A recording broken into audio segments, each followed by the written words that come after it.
Sir ஒரு பெரிய difference இருக்கு. What I need to hear, what I want to hear அப்படிங்கிறது. இந்த ஏஐ வந்து what I want to hear தான் தருது தவிர what I need to hear தரதில்ல. ஸோ அந்த மாதிரி ஒரு இடத்துல வந்து நம்ம எமோஷன்ஸ், இப்போ நான் வந்து ஒரு தப்பு பண்ணிட்டு வந்து ஏஐ கிட்ட சொல்றேன்னா, சரி நீ தெரியாம பண்ணிட்ட. ஸோ அந்த இடத்துல யாராவது நம்மளை வந்து கண்டிச்சாதான் நம்ம அதை மாத்திக்கிட்டு இது பண்ண முடியும் தவிர, ஸோ அந்த டிஃப்ரென்ஸ் வந்து ஏஐ டிஃப்ரென்ஷியேட் பண்ணும் நான் நினைக்கிறேன் சார். இல்லை கைடா நம்ம யூஸ் பண்ண முடியாது. அதாவது நம்ம என்ன எமோஷனல் ஷேரிங் வந்து நம்ம அதை வந்து எல்லாத்துக்குமே ஏஐ தீர்வு கிடையாது.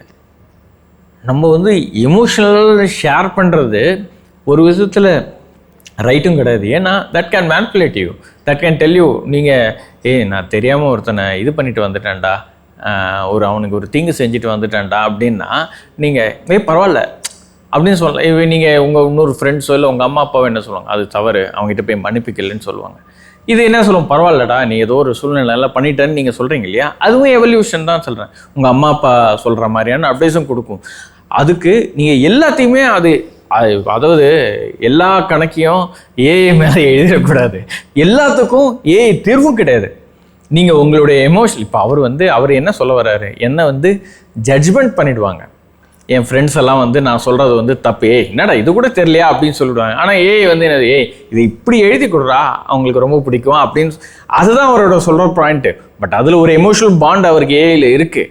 பட் அது இல்லாமையே நம்ம அதை வந்து ஒரு நாலேஜ் ஷேரிங்காக உண்டி வச்சுக்கிட்டா பெட்டர். அதை வந்து நீங்கள் ஒரு ப்ரொஃபஸராகவோ இல்லை உங்களுடைய ஒரு லைப்ரரியாவோ இல்லை அதுக்கான ஒரு வரையறையை வகுக்கணும். அதை மாதிரி ஒரு எமோஷனல் பாண்டிங் செப்பரேஷன் நமக்குள்ள தேவை கண்டிப்பாக. அதை வந்து அதான். ஆனால் எல்லா தப்பையும் ஏஐ மேலே எழுதிடாதீங்க. இது நான் எதனால சொன்னா, நீங்க கம்ப்ளீட்டா ரீப்ளேஸ் பண்ணிடணும்னு சொல்லுங்க. ரீப்ளேஸ் பண்ணாது, அதுதான் நான் சொன்னேன். இல்ல ரீப்ளேஸ் பண்ணாது. அது தெரிஞ்சவன், தெரிஞ்சவங்க தான் தெரியாதவங்களே ரீப்ளேஸ் பண்ணுவாங்கன்னு.